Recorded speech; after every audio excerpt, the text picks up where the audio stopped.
Sa tapat lang niya, doon sa kaliwa, doon ay nandyan yung Paco Station ng NSCR. Sa ngayon ay wala pa naman dyan construction na nagaganap. Dito sa unahan ng toll gate, meron dito ginagawang widening. Tsaka sinabay nila yung paglalagay ng drainage. Yan, hanggang doon yun sa may station ng LRT. 3 lanes na, oh. Wow, ang ganda na. Ito, uy, nakatayo na dito, oh. Wow. May rebarcage na dito sa may ilalim.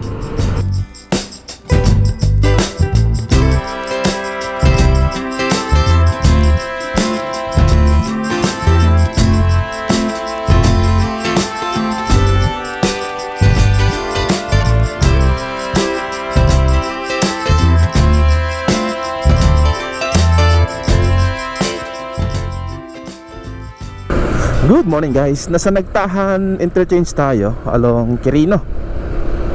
At ngayong araw ay mag-update tayo dito sa may Quirino interchange naman. Matagal tayong walang update dito sa may Quirino interchange. Tignan natin kung ano na yung sitwasyon doon sa ginagawa nilang on-ramp southbound. Ayan, ganito na yung itsura ng ginagawa nilang drainage dito along Nagtahan interchange. Ayan siya. Andito na sila. Ayan, tapos na dito banda sa may bandang crossing na to. Tapos na to.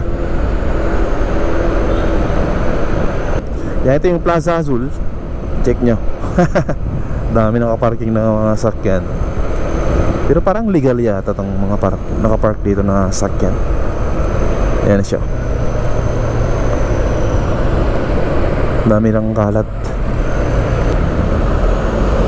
Kaya ito naman yung Plaza Dilao interchange. Sa tapat lang niya, doon sa kaliwa, doon ay nandyan yung Paco Station ng NSCR. Sa ngayon ay wala pa naman dyan construction na nagaganap. Nilulumot na yung mga pader. Tsaka ang daming mga ang daming mga damo. Ayan, sa may tapat nito Plaza Dilao. So yan yung kasali sa contract package S02 ng NSCR.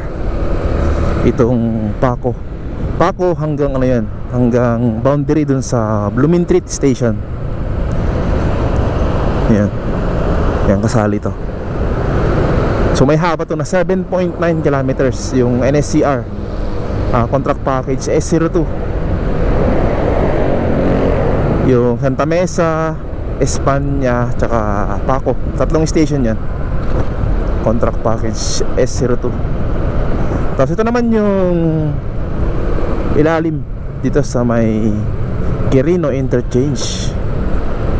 Yan, along crossing lang to ng Osmeña tsaka Quirino. Yan yung mga kable, oh. Nilipat na yan sa ilalim kasi yung kable dati nandun sa labas, sa gilid lang ng kalsada. Yan. So check natin dyan yung ginagawa nilang on-ramp, southbound naman yung on-ramp nya. So itong bakante dito, yan, itong abang dito, yan naman yung off-ramp na galing norte. Yan, nakabang na yan. Dito yan sa likod natin, manggagaling.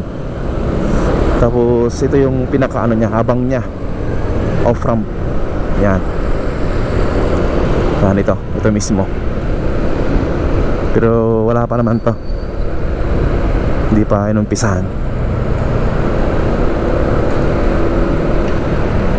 Yung off-ramp galing south ay bukas na. Ongoing na yung mga sakyan na dumadaan dyan.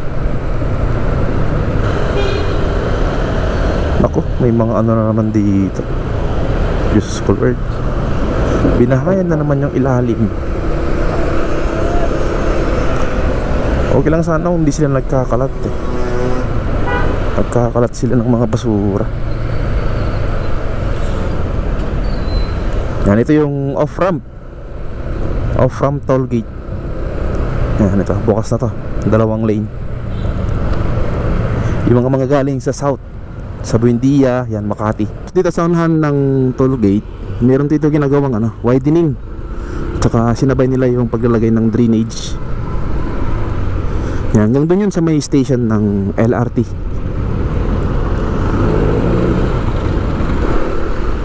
Yun dito. Yan. Meron din silang ginagawa dito sa may unahan. So nag-umpisa na pala sila dito.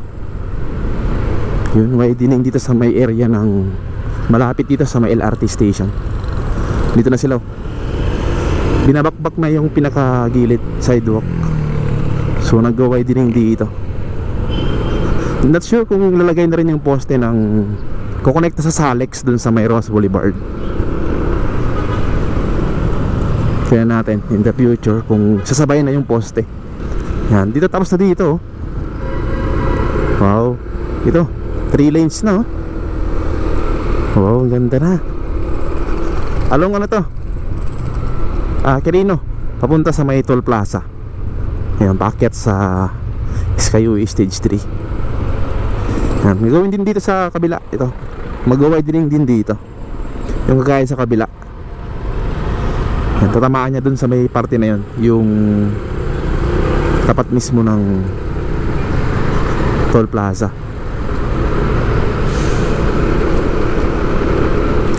Yan, dito rin, mag-widening din dito.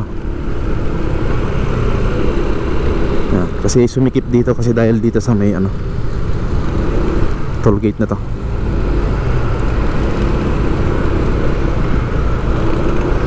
Yan, kasi yung extension nito ay nakaabang na. Tingnan mo dito, tingnan natin.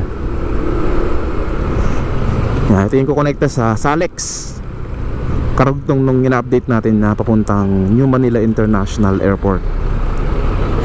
Yan, ito yung bakante na to. Yan o. Yan, yung bakante na yan. Kabilaan yan, meron din sa kabila. Ito. So yan yung kukonekta sa Salex. Dito check natin yung ginagawa naman dito na on-ramp papuntang ano to, south o papuntang Makati. Yan dito, marami ng mga gamit dito eh. Ito, uy, nakatayo na dito. Wow, may rebar cage na dito sa may ilalim. Wow, wowin. Tapos dito, tingnan natin to. Parang abot dun sa may unahan eh, lagpas ng tulay. Nanira na dito oh. Oo nga, lalagpas to hanggang dito. May bakod na dito, binakuran na. Hanggang dito pala yung poste nya. Sakto yung ano natin. Kasi nung nakaraan ay may mga soil testing dito, yung mga last year. Ito na, hanggang dito na. Wow, exciting to. So yan, palipad tayo ng drone para makita nyo sa taas naman. Let's go!